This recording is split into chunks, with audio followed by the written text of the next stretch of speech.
Armed men are reported to have raided FinGaz editor's home after the paper published an ED birthday message from the Ministry of Defense, which was signed off with a rest in peace message. Zvaendwa manje takuona kuti aiwa ma-armed men ari kunzi akasvika nobva anoraidha pamba pethe editor ari kunzi aiwa ndiye akanyora that statement rakabuda kuzasi rakasenwa rakanzi rest in peace kune mutungamiri wenyika. Sanapinda masvikano mudanyuka pana mudodibva subscribe like turn on the bell icon. Tipinda panapa muzimu live vanoposta nhau dzamuri kuona zokuda dzinogwa dzichinzi armed men raid editor's home after rest in peace era in Mnangagwa advert. Panapa vanoposta the picture racho ramuri kuona the guy ari kunzi aiwa mukomana uyu angona atonyangarisiwa kuda kuti aiwa vakomana vari armed vanonoraidha pamba pake. Vana vachiexplaina nhau iyoyo vachiti the Daily News sister paper, the Financial Gazette, published a birthday congratulatory message to President E.T. Mnangagwa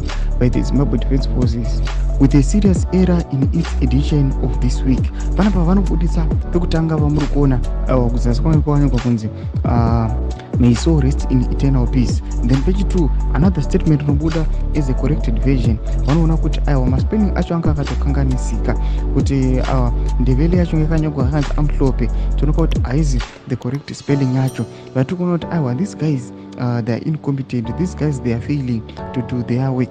Vatiri kuona kuti ameno chii chiri kumboitika with the defense forces kana kune vanhu vanopublisha vari kunzi vakomana vari kunyangariswa vakaredhiwa apa. Chitiko chinoitika munyika yezimbabwe chatiri kuona kuti mutungamiri wenyika ava kutotya hachanzwisisi atiwo confused atoshata zvivi zviri kuplaniwa nezDF kana zvivi zviri kuplaniwa navamwe vakomana kuti vanhu vanenge vachicelebrata his own birthday but vachimuwisha kuti afe. Mundize mafungiro enyu moti kudii pamusoro pechitiko ichi nekuredhiwa kwaitwa mukomana uyu. Pinda comment section medu, subscribe or like and turn on the bell icon.